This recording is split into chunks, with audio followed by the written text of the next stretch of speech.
Well, we've got the barrel pinned into the stock, and now the next step is going to be to inlet the lock.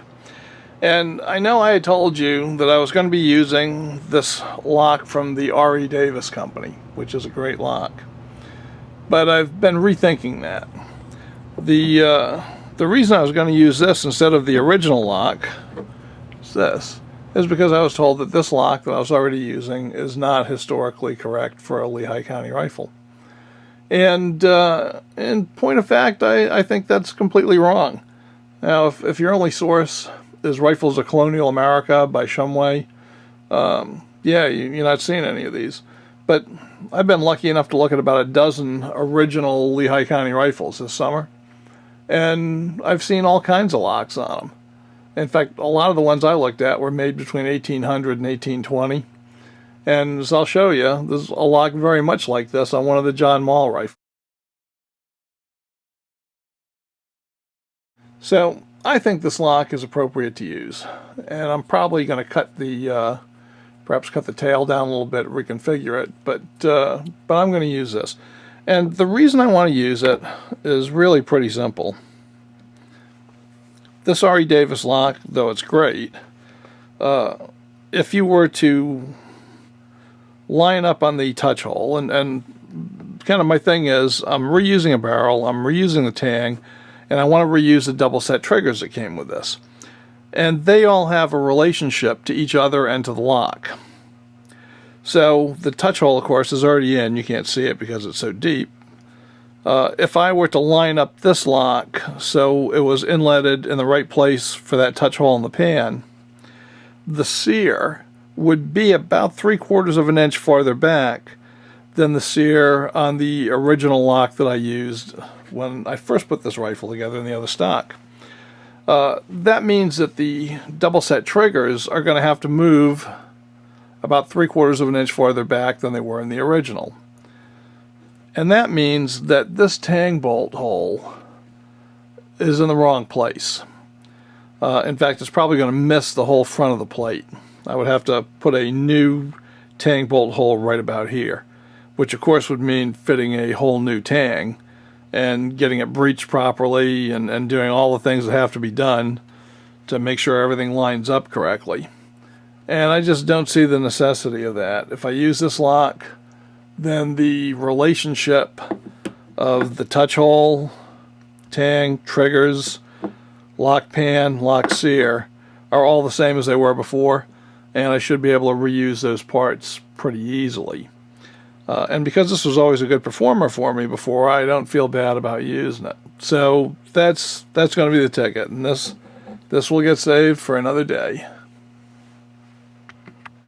All right, so the next step in building the rifle is going to be to disassemble the lock and just get it down to a bare plate, because that's what you want to inlet, is a bare plate. And when it's down to a bare plate, I'm going to have to measure the thickness of the lock plate here at the pan. And then I'm going to have to measure the thickness of the side of my stock, which I'm guessing is going to be way too thick. And I'm going to have to plane this down to get it close to this dimension, because you don't want to be inletting into a really deep mortise. It's much deeper than the part. When you do that, that's a recipe for making mistakes that you can't see, for making the mortise too big farther down, because when you look at it from the top, where it's still tight, it just looks fine. And then when you sand or rasp all of that off and you get it down to size, you see you've got a gap showing. So you don't want that. So you want to be inletting as close to the final thickness of your piece as possible, leaving enough room to do finish sanding and all of that good stuff. So that's the next step. Make this a bare plate, get the dimensions, take this down. Of course, also lower this so that the touch hole is exposed, and then get the lock inletted. Well, you don't need a whole lot in the way of gun-specific tools to do any of the work on this rifle, but there are some that are handy, and this is definitely one. This is a spring vise, and for getting the mainspring or any flat spring out of a gun, this is pretty handy. It works a lot better than trying to use a pair of vice grips that can just damage the spring. Here's how it works, basically. I'm going to take the lock, and I will just cock it. so that the sear is captured. And then you just take the spring vise, put it on the lock, and tighten it up. And what it's going to do is hold the spring in that position. So now if I release the sear and drop the tumbler, I can just pull it right out because it's keeping the spring compressed for me. And that makes life a lot easier. And when you're disassembling a lock, there are a lot of small screws, and they're all about the same size. So when you put it back together, you want to make sure they all go back in the same holes. What I do is I just tape them right to the part they go with. And then I bag them up. And that way, there's never a question about what screw goes to what. No trial and error involved. So, just this easy. Pop that in. Piece of tape. And that's it. Now the other piece that you want to be careful of, and I'm going to get this, I don't know how well you'll be able to see it, but right here there's a little detent called the fly inside the tumbler. You see me moving it? That's what allows the sear to slip over the half-cock notch when the tumbler is falling, when you fire it. And if you're using double set triggers, you really need to have that in there. Otherwise, again, the cock can fall this far and stop, locked up in half-cock, and you don't want that. So when I take the tumbler off, I am going to tape that fly to the tumbler. I'll try not to lose it before I get to that point. Alright, so the first thing I'm doing is I'm trying to expose the touch hole and get a nice flat surface on the stock, even with the touch hole, because that is eventually going to be the line that this runs across. So I'm doing that, and then I'm going to thin the stock down, and I'm doing that basically by using one of these Sureform small hand planes. It's a planing rasp, and I'll just show you how I'm doing it.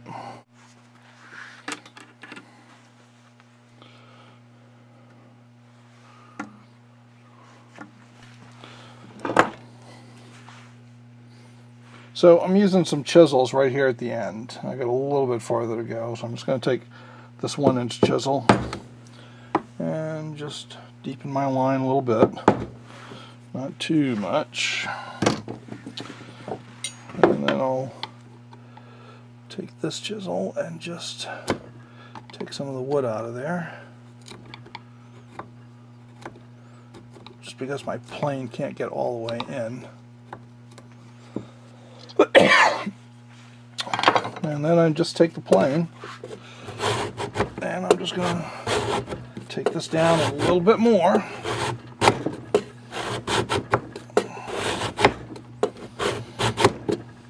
And then I'll try it.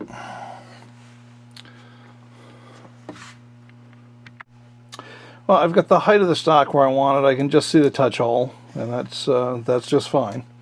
But the lock is 0.295 inches thick, and the stock right here is 0.4 inches thick. So I want to thin that down quite a bit before I start inletting. So I'm going to flip it over and start planing that down. Alright, I'm not sure how well this is going to show up on the video, but basically in here, up to this line, that's how much wood I need to inlet the lock. From here to this line, this is 1/8 of an inch, and this is about 0.3 inches. This is 1/8 of an inch. And from the barrel channel to 1/8 of an inch out, that's all the wood I really need on the stock. So the stock's got to be thinned down quite a bit. Now, if I had a bandsaw, I would just bandsaw those slabs off. But I don't, so I'm gonna plane them down, which is going to take quite a bit longer. Now, depending on what you've got to work with for a stock, if you've got, you know, a track stock which is made by Pecatonica River, then you don't have much to take off here. In fact, you don't have to slap anything off here. You'll just be able to shape it with rasps.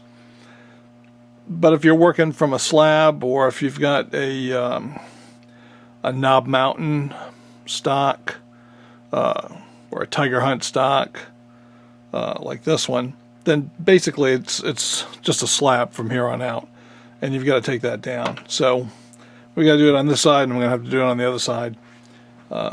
And it's just some of the tedious work you got to do before you can do the work you want to do.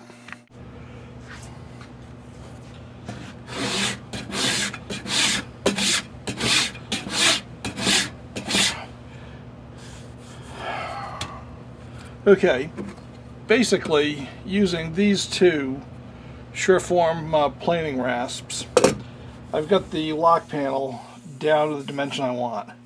I'll do the same thing later to get the whole forearm down. Now, I always try to work with a barrel in the gun, but I don't always want to use the actual good barrel.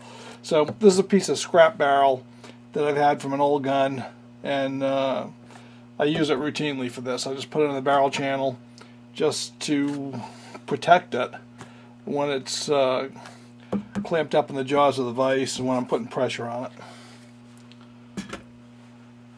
Right now it's not so critical, but when it gets thin it will be. Alright, now I've marked the left side, and I'm going to thin that down the same way that I did the right side.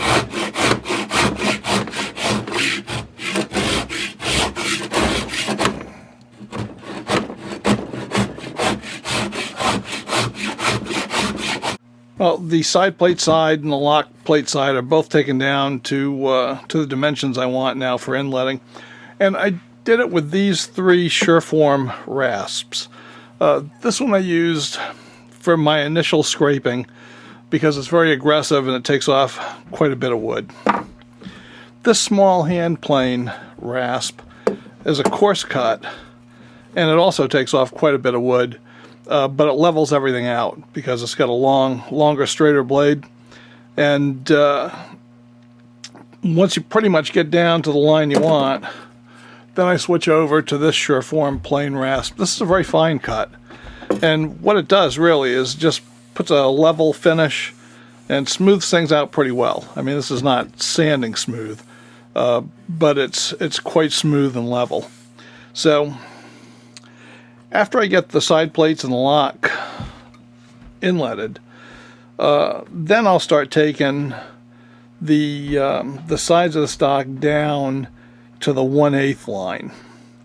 And the reason I'm waiting for that is because I want to see exactly where my lock plate lies on here and where I'm going to do my my lock plate and side plate moldings, because I'll put those moldings on and then I'll take everything down beyond that. So next step, got to do a little work on the lock plate before I put it in.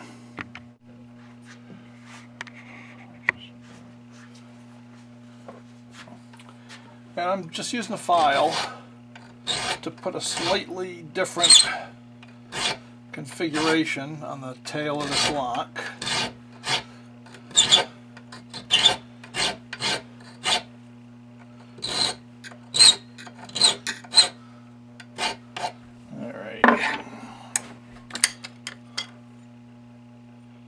Okay, so that gives it, if I can get it up here, that gives it kind of a different look than that pointed Manton style lock that we had on there before. Now I'm just going to cut a bevel all around the edge of this for inletting, and then we'll be good to go. Well, this video is running pretty long, so I've got to apologize. What I'm going to do is end this here with the lock plate prepared, and do a separate video just on inletting it. So stay tuned to the channel, and we'll have another update very soon.